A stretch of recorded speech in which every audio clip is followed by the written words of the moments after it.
Staying hydrated. Very important. What's wrong with this? There we go. Good. A couple of days ago, I posted a video about my experiences after using Canon EOS R7, my main driver, my main camera, for a bit over a year. And in that video, I talked a little bit about that. Do I think that Canon EOS R7 is a good camera for a beginner photographer slash content creator slash YouTuber, whatever? And I came to the conclusion that yes, Canon EOS R7 is a good camera for a beginner.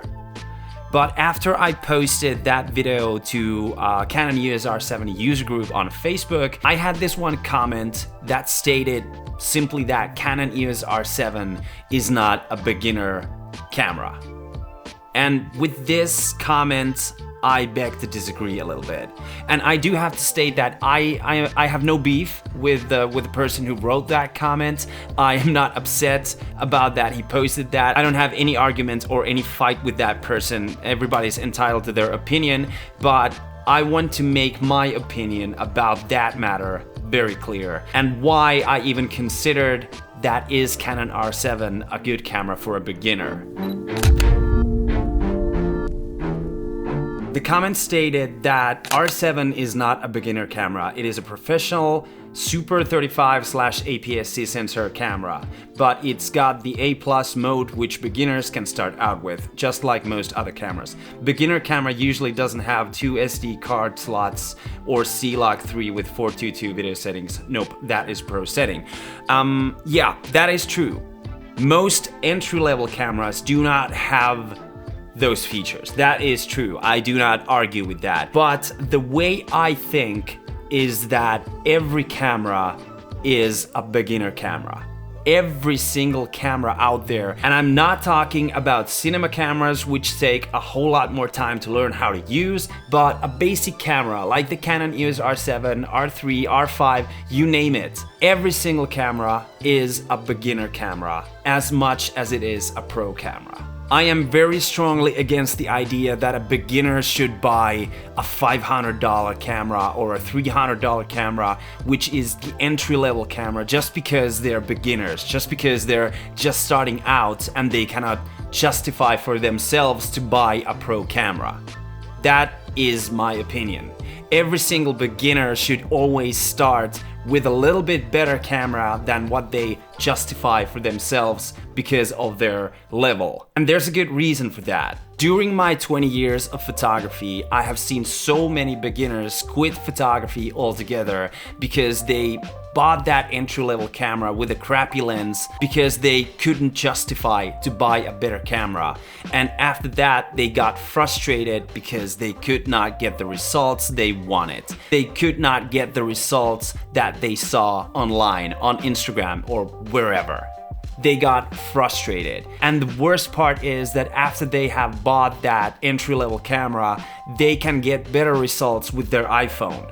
And that is one of the worst things that can happen to a beginner photographer. That either they themselves or their friend standing right next to them is taking better photos with their iPhone than what they can create with their entry-level camera. That is the worst. That leads into the beginner getting frustrated with their gear, with their camera, and with their lenses because they cannot replicate the results they see online.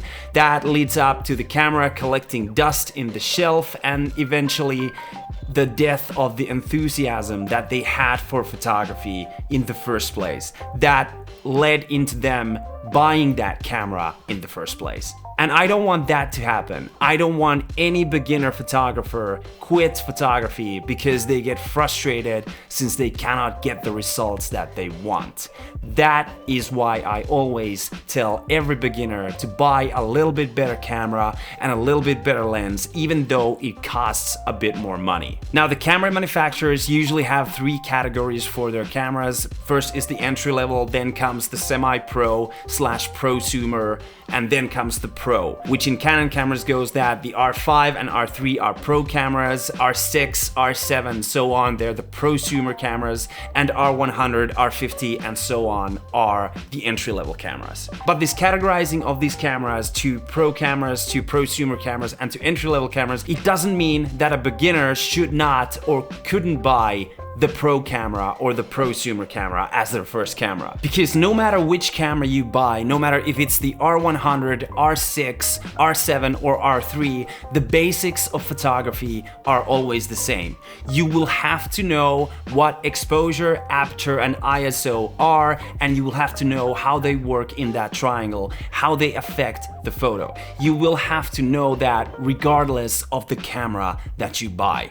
If you don't know it, you will have to learn it. Entry-level cameras have assistants for that, and they have auto modes and things that help out a beginner, yes, and the Pro cameras do not have those, but it doesn't mean that a beginner could not buy a Pro camera just because he's a beginner. The fact that the professional cameras don't have assisted auto modes, or they have 2 card slots, or they record C-Log 3 in 10-bit, it is completely irrelevant. It doesn't matter. And the statement in that comment that beginners usually don't read the manuals, I believe that is not true, because I believe that the rookies, the beginners, are exactly the ones who read the manuals because they don't know how the camera works. Professionals are the ones that don't read the manuals. That's something I do. I have never read the manual of the Canon EOS R7. I just, it works like this. There we go. Boom. I should have done that because the learning curve, even for me, would have been way more faster. If you start out with a Pro camera, the learning curve is gonna be a bit more steeper. But if you read through the manuals, if you listen to your friends, if you look for information online, the results with a Pro camera or with a prosumer camera like the Canon EOS R7 are going to be way more encouraging and way more inspiring than the results that you will get with an entry-level camera. We even talked about this with my friend Maddie on the Creator Podcast, that should you as a beginner tip your toes in a little bit and buy a bit more cheaper gear and then move on to more expensive gear as your skills progress. And both of us as photographers stated that no, you should not do that. Rather save the money and buy a bit more better camera and a bit more better lens so you don't get frustrated with the results. Okay, this was a little ramble, and like I said in the beginning, I have no beef with the person who wrote the comment. He's an amazing guy, an amazing photographer, and a true professional.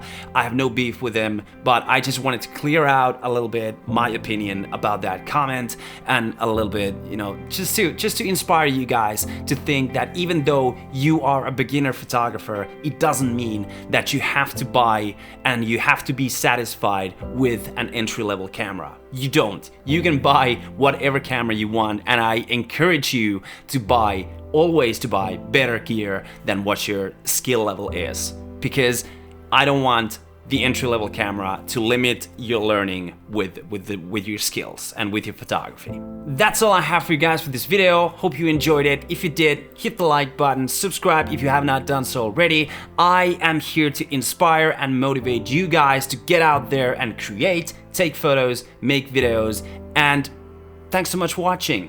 And as always, I will be seeing you guys in the next one. Peace.